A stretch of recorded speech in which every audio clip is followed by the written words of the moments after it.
Hello, friends. It's Miss Nikki coming to you for our circle time.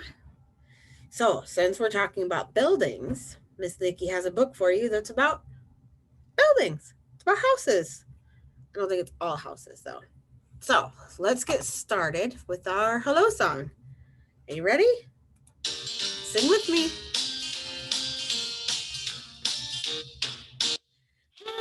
Hello, friend.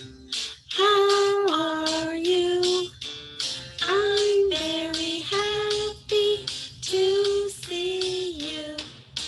Greet your neighbor, boogie on down. Give a bump and turn around. Hello, friend. How are you? I'm very happy to see you. Greet your neighbor, boogie on down. Give a bump and turn around. One more. Hello, friend. How are you? I'm very happy to see you. Greet your neighbors, boogie on down. Give a bump and turn around. All right, that was awesome, guys. Thank you. Ooh, I'm sorry. Miss Nikki is super sleepy today. It is raining outside right now, so it's dark and I'm ready for bed. But before we do that, before Miss Nikki takes a nap, we are going to read my book.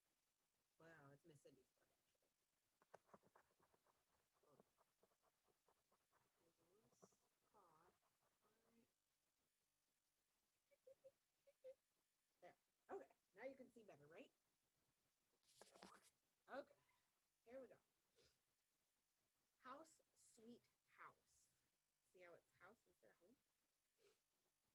Author is Judith Bauer Stamper. And the author is the one who writes the words. And this looks like it's mostly pictures, not drawings. So I don't think there's an illustrator this time. There we go. Families live in all kinds of houses. There are big houses, little houses, plain houses, and houses in all colors of the rainbow. No matter what it looks like, a family's house is its home. Some houses are built for just one family. Other buildings contain homes for many people. In the city, many families may live in one tall apartment building. In a small town, families may often live in separate houses with their neighbors close by. In the country, a family living in a farmhouse might be the only family for miles around. Houses come in different shapes. Some are square, some are round, and some shapes are a surprise. An A frame house has long sloped roofs that go all the way down to the ground. A frames are also often built in snowy areas because then the snow just slides right off. Have you seen any homes like this around? It's often built in snowy areas, and Minnesota is awfully snowy. Keep an eye out for some, probably more common in the woods. In one part of China, people live in a tulos. A tulo is an O shaped building with apartments circling the center. It's like a little mini village, it looks like. A little circular village. Some houses on the edge of the desert are shaped like beehives, but with people living inside. Doesn't that look cool? Hmm, interesting.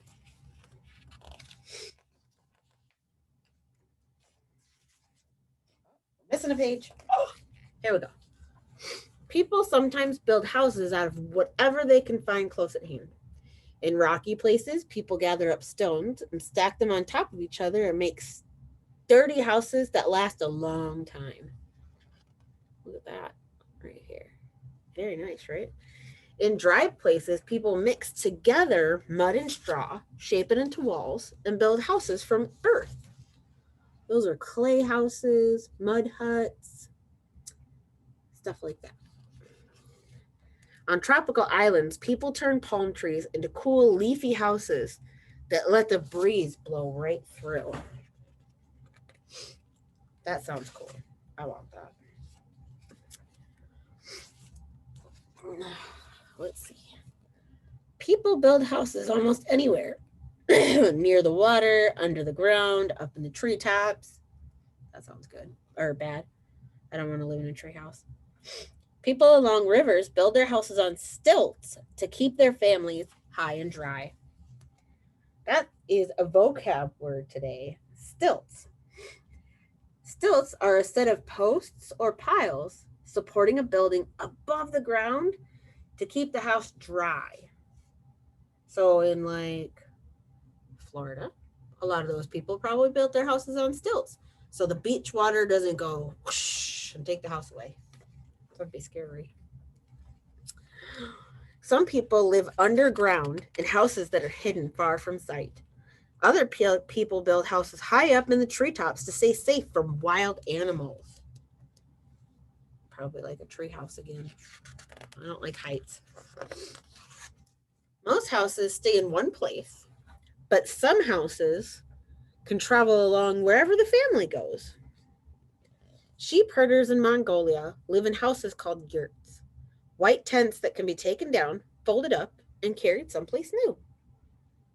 People who live on houseboats can anchor their home to a dock or travel up and down the river. So it's like making a boat your house. There are even houses on wheels. Families can drive their mobile homes anywhere and have their houses with them when they stop.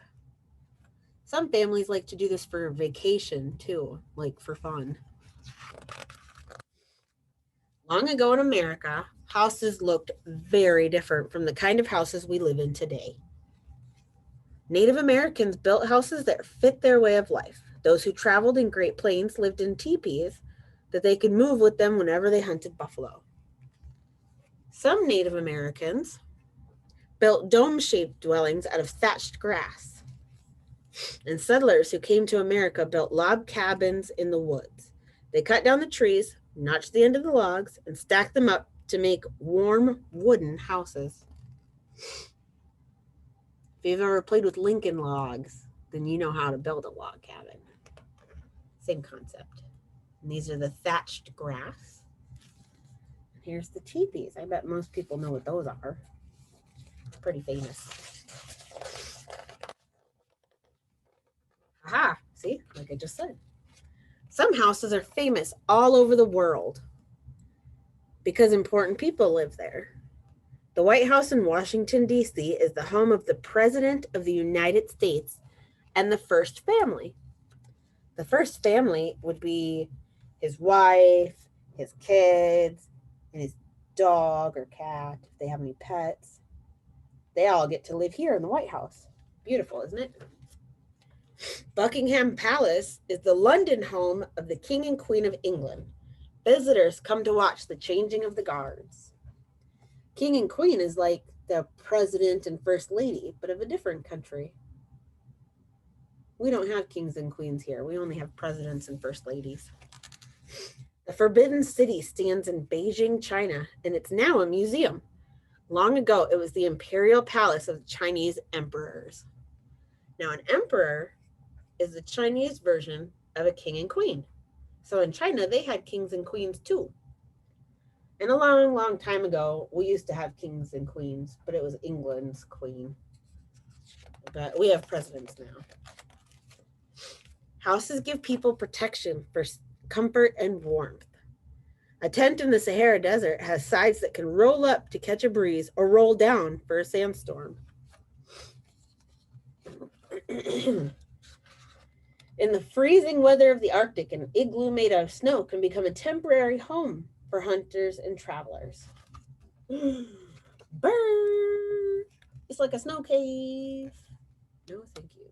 Too cold for Miss Nikki. But they say it keeps if you make it a nice circle inside. like an igloo or a snow cave. It'll help keep the heat in and you won't be so chilly. So, smart idea. Huh? A house with a burning fireplace can make a family feel warm and cozy.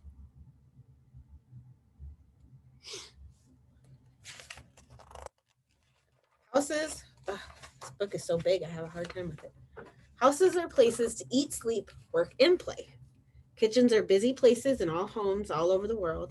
Families make everything from burritos and biryanis to barbecue. Everyone has a chore to do around the house. It might be sweeping the steps, feeding the chickens, or doing the dishes. At night, a house is where you snuggle up, fall asleep, and have sweet dreams. Look, I'm doing the dishes. If anybody wants to come to Miss Nikki's and do the dishes, let me know. There's lots of them. There are all kinds of houses, and there are all kinds of families. Families are what make a house a home.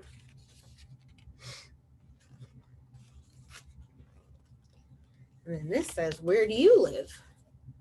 What is special about your house? Interesting. Cool. All right. But that's not our question of the day.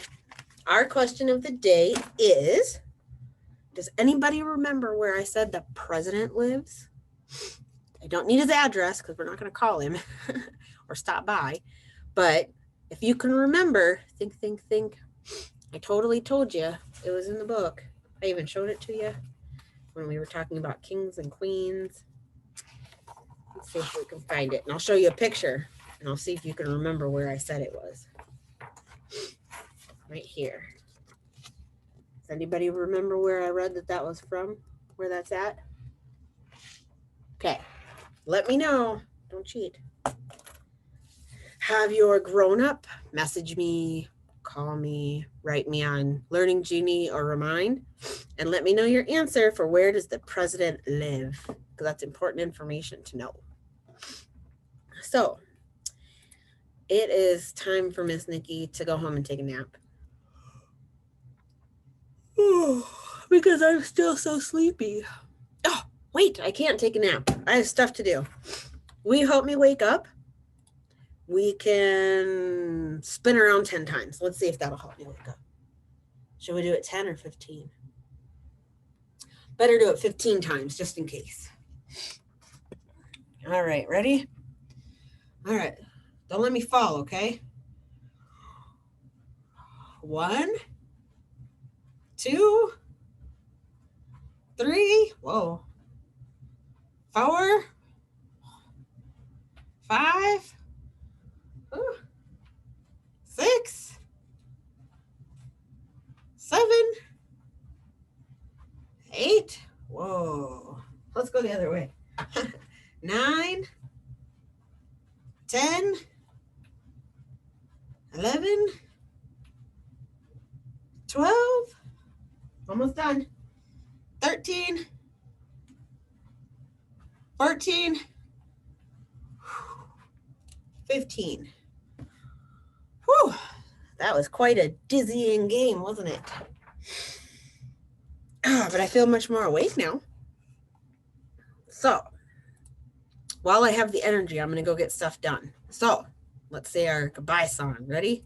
Sing along with me. I'll sing the first part.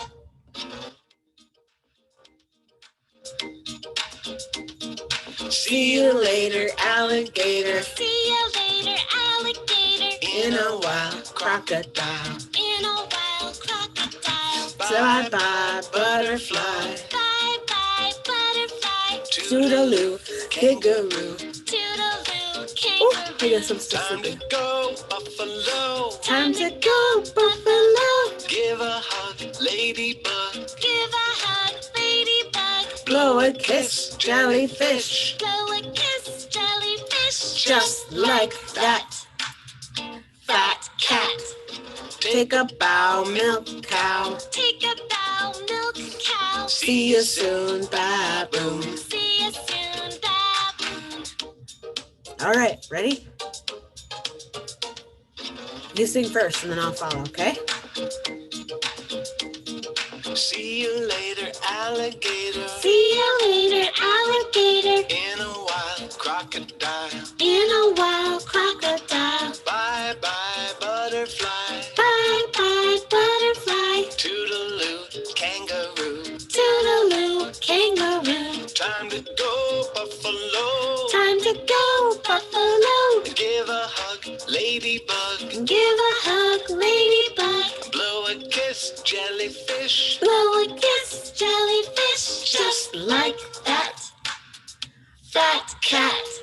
Take a bow, milk cow. Take a bow, milk cow. See you soon, big baboon. See you soon, big baboon. All right, friends, thanks for joining me again. See you soon. Bye-bye.